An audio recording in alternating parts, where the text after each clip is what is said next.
Und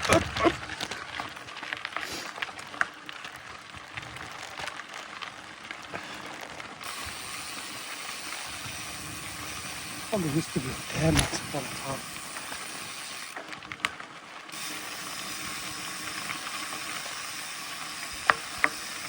Voller Art, Luft,